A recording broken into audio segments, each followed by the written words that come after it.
I am definitely overdue for a book haul. I do not know how many books there are here. Give me 2 seconds and I'll count.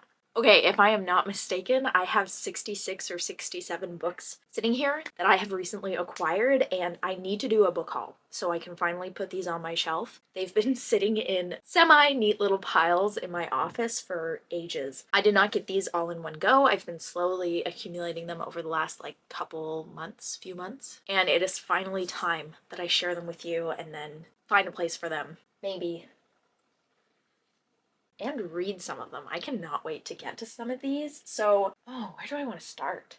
I feel like I want to start like in the thrillery, horror-y kind of category. I feel like that's a good place to start. So a lot of these books are random books that intrigued me on Book Outlet and are proof that someone should really take away my visa. But here we are, and I've got a million books to get through. So the first one is Madwoman by Chelsea Beaker. This one, literally the cover drew me to it, but it's also supposed to be like an emotional suspense. And the vibe of it kind of gives me like Gone Girl vibes in a way. So definitely love that and cannot wait to read this one. Next, I got 3 books by T. Kingfisher. So I got What Moves the Dead. Then I got the sequel, What Feasts at Night. And then I got this one, which looks like it's related to the other two, but I don't think it is. I think it's a standalone horror, and it's A House with Good Bones. So these 3 are all horrors, and I think they're supposed to have like gothic vibes. I don't know, everybody always raves about T. Kingfisher, so I figured I'd finally give him a shot. Then I got The Lake House by Sarah Beth Durst. I feel like this one is a YA horror, which I'm not normally into like a lot of YA stuff, but I thought I would give this one a shot, and if I don't like it, I'd probably give it to someone I know who might like it. I also got Together We Rot by Scarla Arndt. I am not gonna lie to you, I completely got this one based off the cover. I'm the worst for cover buying, but how could I not? Like, look. It is so darkly beautiful, and it's supposed to be about escaping a cult, so looks cool, sounds cool, hopefully it's cool. Next, I got 2 books by, I cannot say her name, Augustina Bazterrica? I tried, I'm so sorry, but I got 19 Claws and a Blackbird, and then Tender is the Flesh. I swore I would never read Tender is the Flesh because it sounds nasty, but honestly, I've got to read it. I've got to know. My curiosity is getting the better of me, and I need to know what the heck everybody's raving about, and this one also looks really cool. It's the same author, apparently it's also good, and the cover kind of gives me the vibe of like an old Universal horror movie. Next is one I absolutely cannot wait to get to. I'm so excited about this one. It's called Where Darkness Blooms by Andrea Hanna, and it's supposed to be a very atmospheric kind of horror novel where the sunflowers whisper secrets and the land hungers for blood. And the cover on this one, is that not gorgeous? It looks absolutely nasty, but in such like a cool kind of way. Then I got She Is a Haunting by Trang Tran. This one is also supposed to be kind of like an atmospheric horror, and I believe the house, yeah, this house eats and is eaten. It's supposed to be about like a creepy kind of haunted house. It kind of makes her wake up paralyzed, and it does things to her and she can't do anything about it because she can't move at all. Sounds absolutely creepy and potentially disgusting, but I cannot wait to dive into this one. It looks and sounds so good. Next, I got Daphne by Josh Mellerman. He was the guy who wrote Bird Box, and this one is supposed to be about a serial killer, which sounds right up my alley. Then I got Holly by Stephen King. I have no idea what this one is about, but I find Stephen King has never steered me wrong. So I got this one, and then I also got Christine by Stephen King. Then I got Animal by Lisa Taddeo. This one I think is supposed to depict female rage and a woman transforming from prey to predator, essentially, which sounds amazing. I cannot wait to read this one either. I feel like that's going to be a very reoccurring theme with this haul, is that I cannot wait to read any of these. Then I got this absolutely stunning book called Horrid by Katrina Leno. It looks so good. Oh my gosh, my cover buying here is a problem. But this one is supposedly very creepy, and the tagline here is, when she was good, she was very good. When she was bad, she was horrid. And I guess that's a poem? It is, yeah. A nursery rhyme. Oh shoot. That makes it even creepier. I can't wait. Next, I got The Inmate by Frida McFadden. Frida McFadden's books have been everywhere, and this one definitely seems like the most interesting to me, so I thought I would start with that one and see if I like her writing style. And if I do, I'll definitely get more books by her. Next, I got The Perfect Place to Die by Bryce Moore. This one I think is like a retelling of a mass murderer. And I want to say it's the guy who had like a murder hotel and like lured people in, and like there were like secret rooms and hallways to this hotel. He was a serial killer. This is based off of a notorious American serial killer. The name is not coming to me right now. If I look it up or think of it, I'll put it on the screen, but definitely sounds really, really good. And once again, the cover is super cool. Then I got The Writing Retreat by Julia Bartz. This just looks like it's going to be a really fun kind of thrillery mystery, kind of giving like Agatha Christie or Lucy Foley vibes. And then I got the third book to You by Carolyn Kepnes, which is You Love Me. I can't wait to read this one either. It's been like 2 years since I read Hidden Bodies, but I can definitely remember what happens in that book perfectly, so I don't think I'm going to need a recap or anything. Then I got Fruit of the Dead by Rachel Lyon. This is a book that I bought because I've been looking for more books that are kind of in the same vein as something by Mona Awad or Melissa Browder. Just weird kind of fiction that makes you feel kind of weird and question everything you just read by the end of it. And this was one that seemed like it could be kind of like that. Apparently it's a contemporary reimagining of the Persephone and Demeter myth, which sounds good. Then I got Sugar Baby by Celine St. Clair, and this one is about a high-paid sex worker. I think she like uses the internet to find clients. I don't know. It sounds very interesting. Definitely a unique read. I can't say that I've ever read anything about a sex worker before, so I feel like this will be a first for me. Next, I got Bright Young Women by Jessica Knoll, and I'm pretty sure this is supposed to take place after like a bunch of brutal murders. A remarkable story inspired by the real-life sorority targeted by America's first celebrity serial killer. Definitely sounds like it's going to be kind of a fast-paced, don't want to put this down kind of read. Then speaking of Melissa Browder, I got Death Valley. I can't wait to read this. Don't know what it's about, but hopefully it's going to be just as weird as the Pisces. And then also speaking of Mona Awad, I finally got Rouge. I still need to read All's Well. I figured I'm probably going to like it, and I'm also going to want to read Rouge soon. Next, I got Strange Unearthly Things by Kelly Cree, and I do believe that this is like a retelling of Jane Eyre, which I've never read Jane Eyre, so I'm hoping to read that one first and then eventually get to this one. Okay, so next let's get into my small little pile, I think, of like fiction, I guess.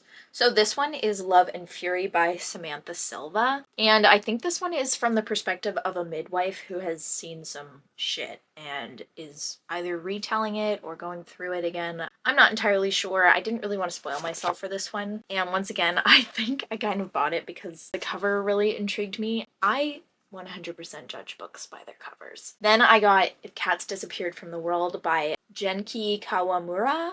I'm pretty sure I'm saying that correctly. This was actually on a display table at a bookstore that was like cozy Japanese fiction. And most of them were about cats, but like The Goodbye Cat and The Traveling Cat Chronicles by Hiro Arikawa were also on that table. And I loved The Traveling Cat Chronicles so freaking much. I will forever be looking for more stories about cats that break my heart as badly as that one did. So I'm hoping that this one also will destroy my life, because why the hell not, right? Then I got The Cemetery of Untold Stories by Julia Alvarez, and I think this one is actually kind of about a writer who has a manuscript graveyard, and she starts to kind of bring characters back to life that she wasn't quite ready to let go of, or something along those lines. I don't think it's a literal cemetery. I'm not sure. Maybe it is. Maybe I'm not remembering the synopsis properly, but that's what I'm thinking. And then it wouldn't be one of my book hauls if I didn't get another edition of Pride and Prejudice.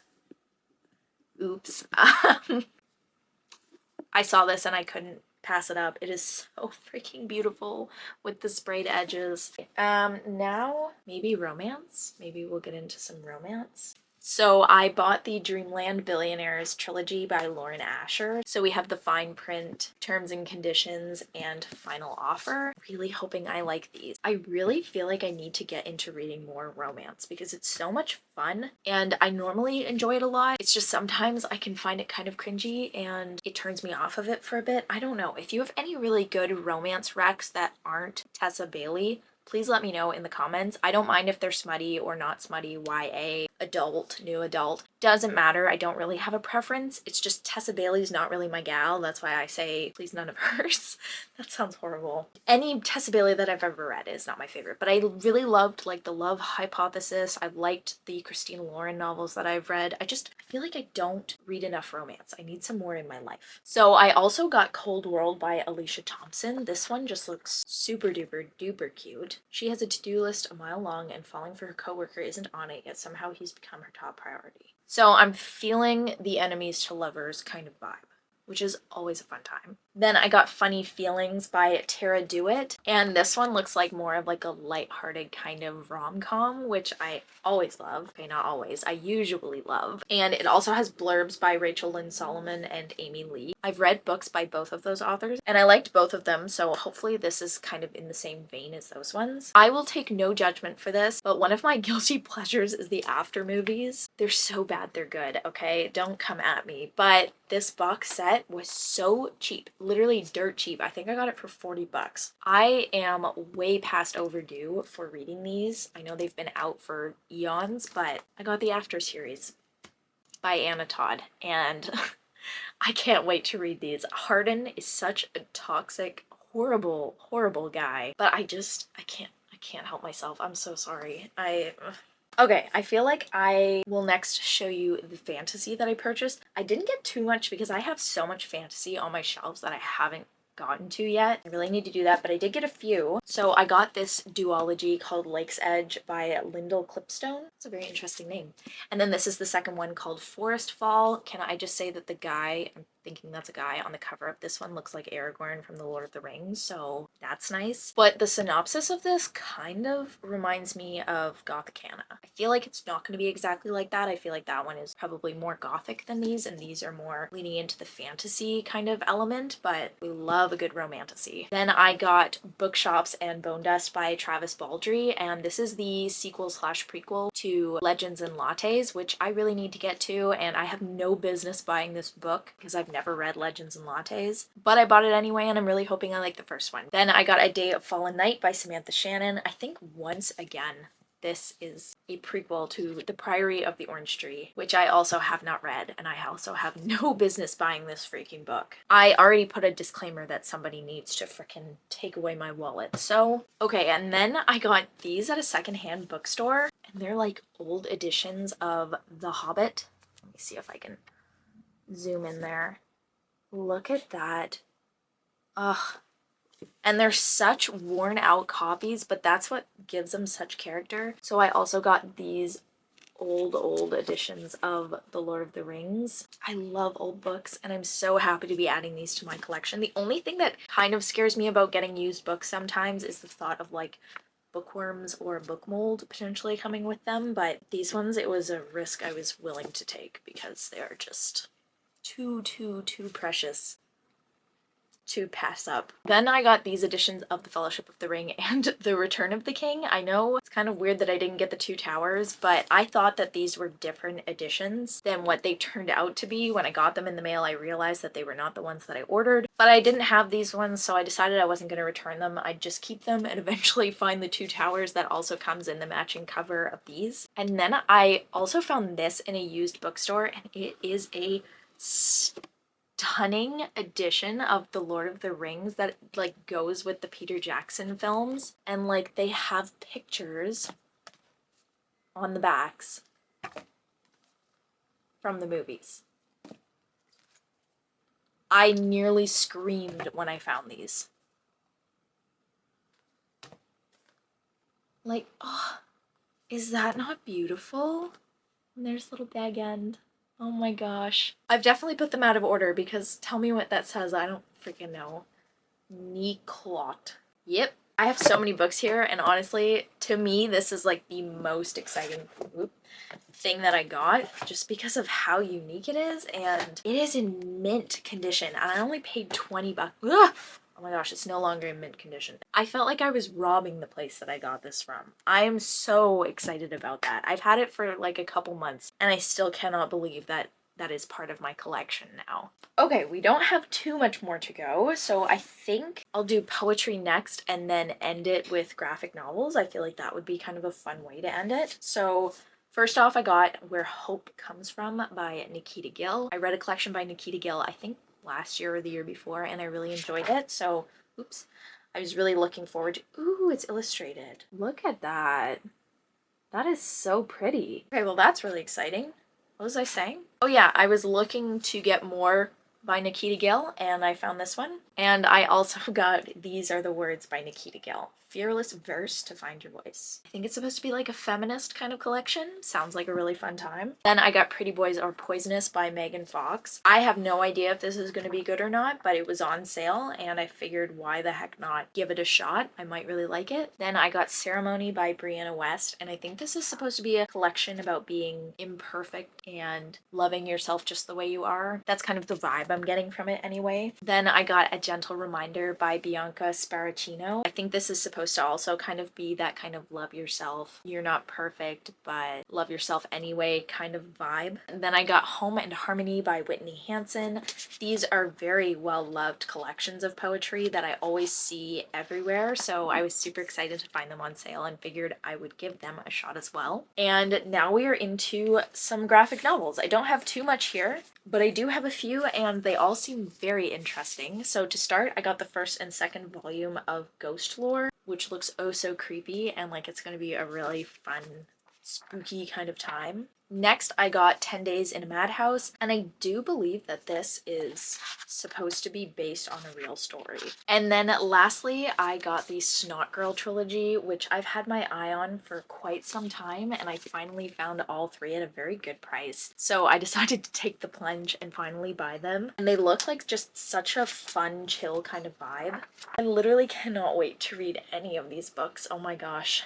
I've been like putting off reading them until I finally made this video, and now that I've finally made it, I can add them to my TBRs and stuff. But anyway, that is going to do it for me for this video. Hopefully I can restrain myself and not make another one of these videos for a little while, but we'll see. I'm really bad for buying books, especially when I already have so many that I have not read yet. But I don't believe in book buying bans, I'm not gonna lie to you.